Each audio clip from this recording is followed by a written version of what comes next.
कलियुगानंतरचा काळ कसा असेल?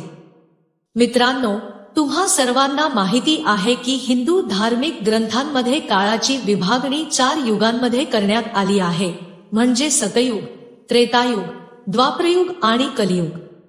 सध्या आपण कलियुगात जगत आहोत. कलियुग म्हणजे असा युग ज्यामध्ये मानवजातीचे मन असंतोषाने भरलेले आहे. प्रत्येक जण मानसिकदृष्ट्या दुःखी आहे. धर्माचा फक्त 1/4 भाग शिल्लक आहे. सध्या हे घडताना दिसत आहे. आज सर्वत्र अहंकार, लोभ आणि दहशतवाद दिसून येतो. पुराणांमध्ये कलियुग हा मानवांसाठी एक शाप मानला गेला आहे. पण मित्रांनो, तुम्ही कधी विचार केला आहे का की कलियुग कधी सुरू झाला किंवा हा सर्पित युग कधी संपेल आणि त्यानंतर कोणते युग येईल? तर चला जाणून घेऊया कलियुगानंतर कलियुग कसा असेल. धार्मिक ग्रंथांनुसार युग बदलण्याचे हे 22वे चक्र चालू आहे. गीतेतही याचे वर्णन केले आहे. गीतेनुसार परिवर्तन हा या विश्वाचा नियम आहे. ज्याप्रमाणे आत्मा एक शरीर सोडून दुसरे शरीर धारण करतो, दिवसानंतर रात्र येते, ज्याप्रमाणे ऋतू देखील एका विशिष्ट वेळेनुसार बदलतात, त्याचप्रमाणे एका विशिष्ट कालावधीनंतर हे देखील एक अट सत्य आहे की या विश्वात युग बदलते.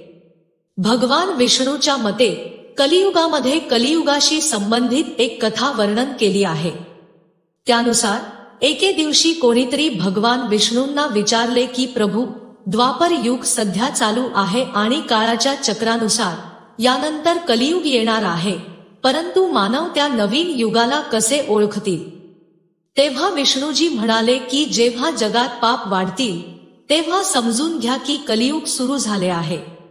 कलियुगाची सुरुवात महिलांच्या केसांपासून होईल. स्त्रियांचे अलंकार मानले जाणारे केस कलियुगातील स्त्रिया ते कापू लागतील. त्यानंतर सर्व पुरुष आणि स्त्रिया सुंदर दिसण्यासाठी आपले केस रंगवू लागतील आणि नंतर कलियुगात कोणाचेही केस लांब आणि काळे दिसणार नाहीत.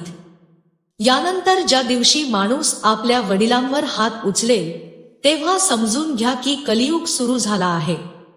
एवढेच नाही तर जेव्हा प्रत्येक घरात भांडणे होतील, कोणीही एकत्र राहू शकणार नाही, लोक स्वतःच्या घरात स्वतःला मारू लागतील, तेव्हा समजून घ्या की कलियुग त्याच्या टप्प्यावर पोहोचला आहे.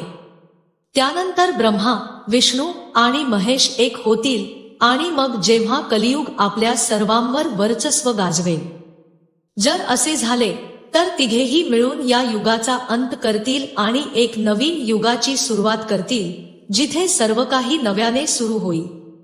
कलियुगाची किती वर्षे शिल्लक आहेत? हिंदू धार्मिक शास्त्रांनुसार कलियुगाचा कालावधी 4,32,000 वर्षे आहे आणि सध्या फक्त कलियुगाचा पहिला टप्पा सुरू आहे. असे मानले जाते की कलियुग 3102 ईसापूर्व सुरू झाला, जेव्हा मंगळ, बुध, शुक्र, गुरु आणि शनी हे 5 ग्रह मेष राशीत 0 अंशावर होते. याचा अर्थ कलियुगाची 5121 वर्षे उलटून गेली आहेत आणि 4,26,880 वर्षे अजूनही शिल्लक आहेत.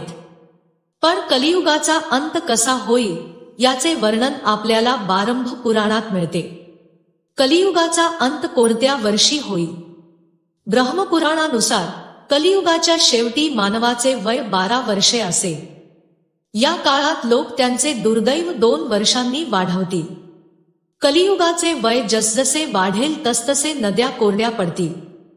निरर्थक आणि इतर संपत्ती कमावणाऱ्या लोकांमध्ये वाढ होईल. संपत्ती असलेले लोक कोणालाही मारण्यास मागे पुढे पाहणार नाहीत. लोक पूजापाठ, व्रत आणि सर्व धार्मिक कामे करणे थांबवतील. गायी दूध देणे बंद करतील. मानवता नष्ट होईल.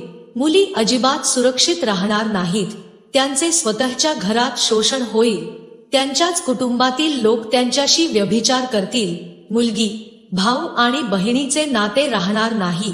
एक भाऊ दुसऱ्या भावाचा शत्रू होईल. लग्नासारखे पवित्र नाते अपवित्र होईल. कोणाचेही वैवाहिक जीवन चांगले राहणार नाही. पती पत्नी एकमेकांना फसवतील. पण मित्रांनो, सतयुग यायला अजून बराच काळ आहे.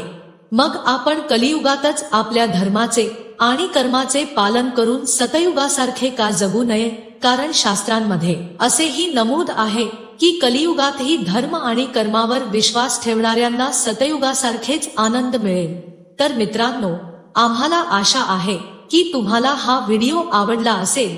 जाण्यापूर्वी हा व्हिडिओ तुमच्या मित्रांसोबत शेअर करा, जेणेकरून ही माहिती त्यांच्यापर्यंतही पोहोचू शकेल। कलियुगानंतर कलियुग कसा असेल? धन्यवाद।